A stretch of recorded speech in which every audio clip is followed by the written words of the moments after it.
Olá pessoal, tudo bem com vocês? É um prazer estar aqui novamente com vocês, gravando uma videoaula agora sobre a expansão do território brasileiro. Dentro da questão do território brasileiro, a gente já falou de um pouco sobre os aspectos físicos e os aspectos geográficos.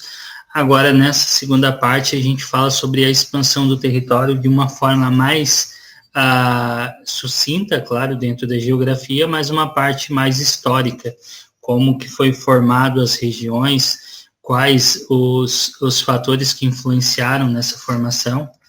Então, quando a gente fala da questão da formação do nosso território, do território brasileiro, a gente logo pensa lá na época da colonização, como foi feito isso, da colonização portuguesa, que aconteceu depois de 1530, né? Na verdade, o Brasil foi descoberto ou conquistado em 1530, mas a gente teve 30 anos que o Brasil ele serviu basicamente como um local de extração de madeira, né? E outros recursos naturais, mas mais a questão da extração do pau-brasil. Então, onde foram criadas algumas feitorias na costa brasileira, e a partir dessas feitorias foram feitas as extrações de matéria-prima e levado para Portugal. Como falei para vocês, a colonização ela iniciou em 1530, né? Porém ela já era demarcada, essas terras, a partir de um acordo de 1494, que se chamava o Tratado de Tordesilhas, um tratado, na verdade, basicamente uma bula papal, que foi expedida na época, dizendo que as terras Portugal e Espanha seriam representadas através das terras que fossem descobertas, seriam representadas de 370 léguas para um lado seria para Portugal e 370 léguas para o outro lado seria para a Espanha. No caso, como ficou desenhado no mapa aqui, né? No mapa ele traz esses territórios desenhados em roxo para Portugal, colonização portuguesa, e em amarelo, colonização espanhola, como deveria ser, tá? Como deveria ser feita a divisão. Não que propriamente esses territórios foram colonizados pela Espanha e Portugal, mas o tratado ele previa isso, tá bom? Portanto, o Brasil ele ficou dividido, e as faixas de terras que correspondem hoje ao atual mapa brasileiro, ele na época o território brasileiro era composto somente dessas faixas litorâneas que estão aqui destacadas em amarelo, devido à linha imaginária do Tratado de Tordesilhas que cortava o nosso país. Hoje, a região de Laguna ainda temos, eu falo de Laguna porque eu conheço, não pela uma questão especial, mas sim porque eu conheço, e lá a gente tem um marco do Tratado de Tordesilhas, onde corta a cidade e lá tem um monumento, um marco histórico dizendo que a linha imaginária ela cortava naquela altura ali a cidade de Laguna. Portanto, o Brasil ele teve vários redesenhos de mapa. Como eu já falei, aqui as capitanias hereditárias, depois a gente começou a ter a formação das capitanias hereditárias e teve esse formato, que mais à frente a gente vai tratar especificamente cada um deles. Então, tivemos as capitanias, tivemos os governos gerais e as províncias, que eram um território dividido em porções maiores de terra e em menos porções de terra. Então, com isso, digamos que a gente tinha basicamente menos estados, tá? Então, com a proclamação da República, em 1889, a gente já tinha um redesenho dos mapas, do mapa brasileiro. E em 43, até 43, a gente teve várias mudanças que anexaram várias regiões, como a região amazônica, a região do Acre, a região do Amapá, várias regiões foram anexadas ao território e a partir dali foi formando esse atual mapa que a gente tem aqui, né? E com isso Claro que a gente teve algumas mudanças de 43 até 90, tá? Mas em 90 a gente teve as mudanças maiores, foi na questão dos territórios, de redefinição de territórios ali na região do Mato Grosso, até 90, né, no caso, Mato Grosso do Sul, redimensionando essas áreas, e principalmente a região ali de Tocantins, onde realmente também foi alterado alguns pontos ali, alterado, na verdade, o mapa. O mapa teve um redesenho, né, que a gente pode ver como ele apresenta atualmente para a gente. Pessoal, mas enfim, a questão do sistema de capitanias hereditárias, isso é mais tratado dentro da própria história, mas de forma geográfica, eu posso dizer que a gente tinha algumas capitanias hereditárias, e essas capitanias hereditárias, quem ficou responsável pela redistribuição das terras através do sistema de capitanias hereditárias foi, no caso, Martim Afonso. O Martim Afonso, ele, por essa questão de distribuição de terras, ele recebeu algumas capitanias a mais do que os outros donatários, assim como o Pero Lopes também recebeu algumas capitanias a mais. Então, com isso, ficou dividido em 15 faixas de terra, em 15 capitanias hereditárias, entregue a 13 donatários. Tá? Esses 13 ficavam responsáveis por toda a administração. Digamos que se a gente fosse ver nos dias de hoje, era como se fossem governadores que organizavam a parte administrativa, a parte de distribuição de terra, a parte de arrecadação de pagamentos por essas terras, e com isso entregava para o governo português. Tá? Para funcionar esse sistema de capitania hereditária, o governo ele trouxe uma cultura que foi a monocultura da cana-de-açúcar, baseado naquele sistema de plantation, que o que é mão de obra barata, no caso escravo, monocultura de exportação e latifúndios. A partir daí a gente já vê o Brasil caminhando para grandes latifúndios. Latifúndios já são grandes, né? Grandes propriedades. Então esses latifúndios, eles hoje pode-se dizer que é um dos fatores que mais contribui com a desigualdade, principalmente dentro da área rural, na questão de problemas também de reforma agrária dentro do país. Então a gente vai ver que o Brasil, ele, fugindo um pouco do assunto, mas já prevendo um próximo conteúdo que provavelmente a gente vai trabalhar, que é a questão da desigualdade social. O Brasil, hoje, com o novo índice que saiu em 2020, o Brasil é considerado o 8º país mais desigual do mundo. Então a gente tem vários outros países africanos. E o engraçado disso que vários países que existe essa desigualdade social tão grande, eles foram colonizados por Portugal. Provavelmente devido a esse sistema que foi implantado de governos, esse sistema de capitanias, esse sistema muito baseado nos latifúndios, no tripé de plantation, então isso provavelmente influenciou nesse crescimento, no surgir essa desigualdade e ela vir crescendo ao longo dos anos. Tá? Provavelmente, é uma das teorias. Então, o Brasil ele apareceu novamente com um novo retrato, uma nova fotografia do Brasil a partir de 1750, quando em 1750 foi assinado um novo tratado, que se chamava Tratado de Madrid, e que deixava de Portugal seguir essa linha do Tratado de Tordesilhas e começou a ter o contorno do que hoje é nosso país, que está apresentado em vermelho aqui na figura ao lado.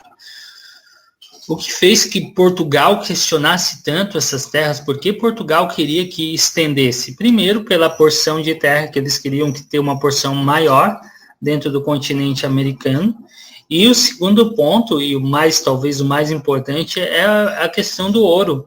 Foi encontrado ouro aqui nas extremidades do Tratado de Tordesilhas. A Espanha encontrou ouro bem mais cedo. Portugal lutou contra isso, fez um movimento do metalismo através da criação de bandeiras. Vários bandeirantes adentraram o nosso país, 2 movimentos de bandeira muito fortes. O primeiro de aprisionamento de indígenas para trabalhar de mão de obra escrava, principalmente na introdução, na implantação da cana-de-açúcar. E a segunda bandeira que teve força também foi a questão das bandeiras de busca de metais preciosos.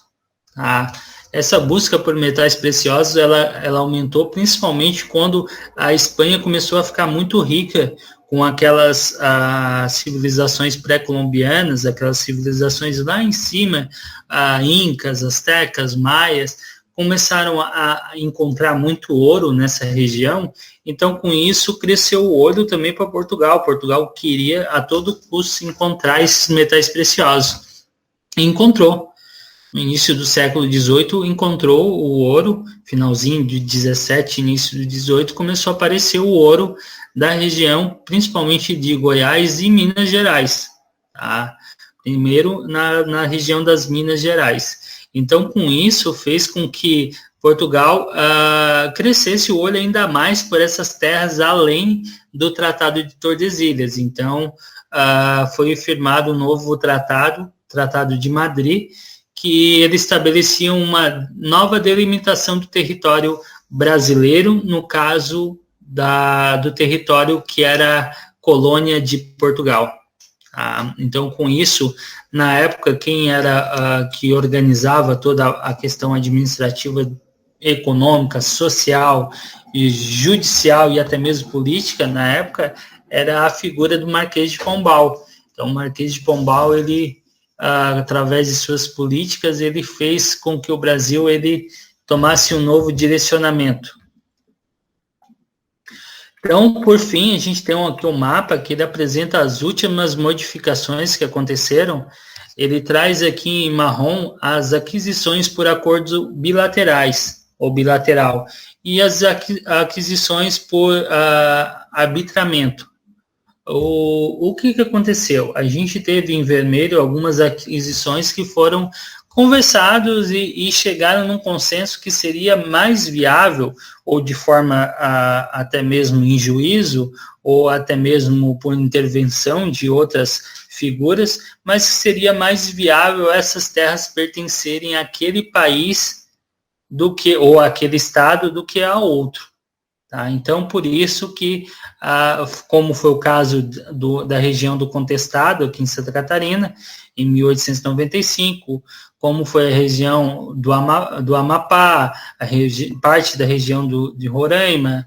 Então, com isso, a gente teve algumas aquisições por meio desta força arbitrária, desse embate direto.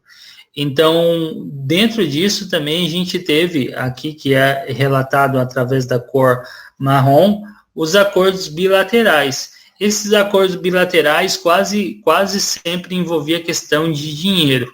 Tá? Quase sempre havia a questão de venda.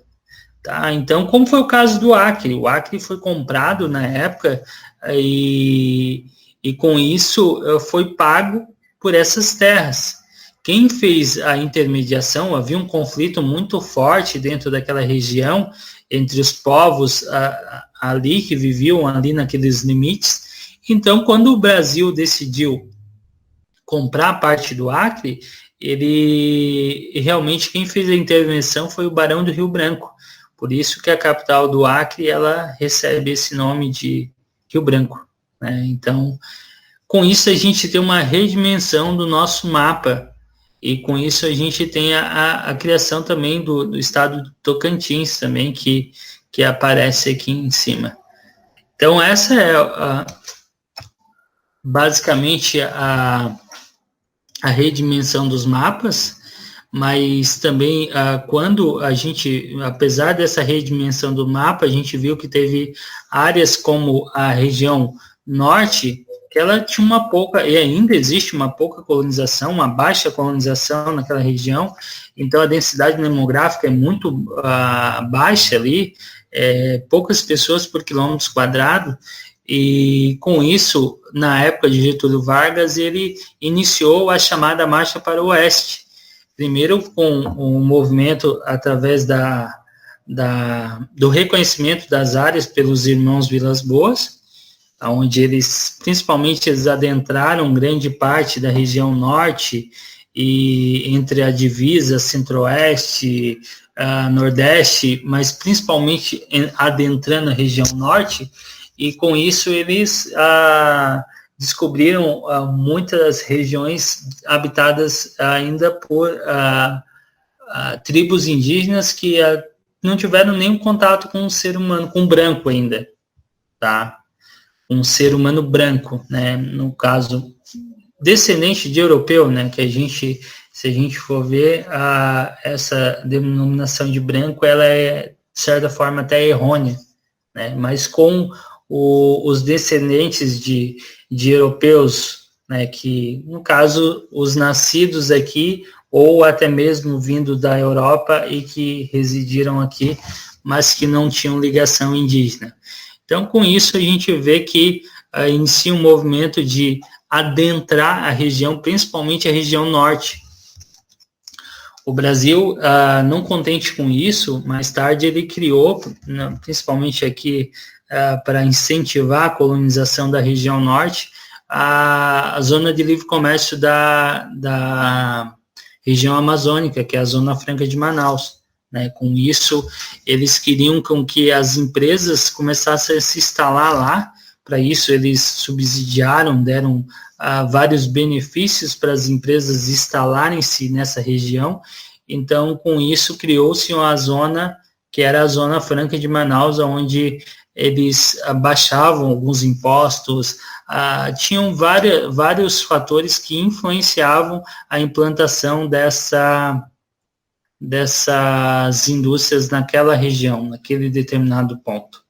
Tá? Porém, né, a gente sabe que falou-se muito na questão da Transamazônica, tanto inicialmente como ferrovia, depois como rodovia, e pouco se fez dentro da região norte, então a gente sabe que ainda é uma região de difícil acesso, então talvez a Zona Franca ela não tenha influenciado diretamente no aumento da população na região norte, devido a essa questão de dificuldade de mobilidade dentro dessa determinada região, tá? Mas esse é um ponto de vista mais pessoal, mais do professor, assim como aquela questão também da colonização, né, dizendo que os países pode ser uma coincidência, mas provavelmente a gente estudando mais a fundo, a gente vai ver que a desigualdade tem muito a ver, está muito ligada com os padrões de colonização portuguesa. Bom, pessoal, uma aula bem sucinta seria